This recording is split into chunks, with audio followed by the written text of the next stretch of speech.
നമസ്കാരം. Raf talks ഫുട്ബോളിലേക്ക് ഏവർക്കും സ്വാഗതം. ലാലിഗയിൽ ഇന്ന് നടക്കുന്ന മത്സരത്തിൽ വമ്പന്മാരായ FC ബാഴ്സലോണ കളിക്കളത്തിലേക്ക് ഇറങ്ങുന്നുണ്ട്.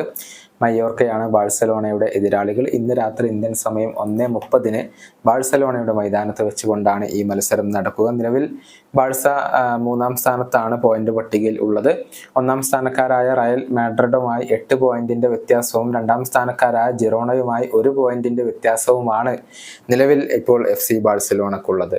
ലാലിഗ കിരീടം നേടുക എന്നത് ബാഴ്സയെ സംബന്ധിച്ചിടത്തോളം ഒരല്പം ബുദ്ധിമുട്ടുള്ള കാര്യമാണ്. പക്ഷെ പരിശീലകനായ ചാവി തന്റെ പ്രതീക്ഷകൾ ഒന്നും കൈവിട്ടിട്ടില്ല.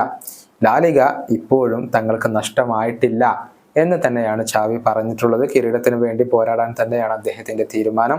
ബാഴ്സ പരിശീലകൻ പറഞ്ഞിരിക്കുന്നത് ഇപ്രകാരമാണ്: ലീഗ് ഞങ്ങൾക്ക് നഷ്ടമായിട്ടില്ല. ഇതൊരു മെസ്സേജാണ്. കഴിഞ്ഞ മത്സരത്തിൽ ഞങ്ങൾ വലിയ ഒരു അവസരം നഷ്ടപ്പെടുത്തി. പക്ഷെ മറ്റൊരു അവസരം ഇന്നത്തെ മത്സരത്തിലൂടെ ഞങ്ങൾക്ക് വന്നു ചേർന്നിരിക്കുന്നു. ജിറോണക്കും റയൽ മാഡ്രിഡിനും സമ്മർദ്ദം ചെലുത്താനുള്ള അവസരമാണ് ഞങ്ങൾക്ക് ഇപ്പോൾ ലഭിച്ചിരിക്കുന്നത്. ഞങ്ങൾക്ക് ലീഗ് നഷ്ടമായിട്ടില്ല. അവസാനം വരെ ഞങ്ങൾ കിരീടത്തിന് വേണ്ടി പോരാടും. മാത്രമല്ല, നാപ്പോളിക്കെതിരെ ഒരു പ്രധാനപ്പെട്ട മത്സരം കൂടി ഞങ്ങൾക്കുണ്ട്.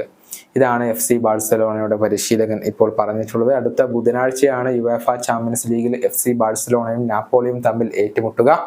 ആദ്യപാദ മത്സരത്തിൽ 2 ടീമുകളും ഏറ്റുമുട്ടിയപ്പോൾ ഓരോ ഗോളുകൾ വീതം നേടിക്കൊണ്ട് സമനിലയിൽ പിരിയുകയായിരുന്നു. 2-ാം പാദ മത്സരം FC ബാഴ്സലോണയുടെ മൈതാനത്ത് വെച്ചുകൊണ്ടാണ് അരങ്ങേറുക.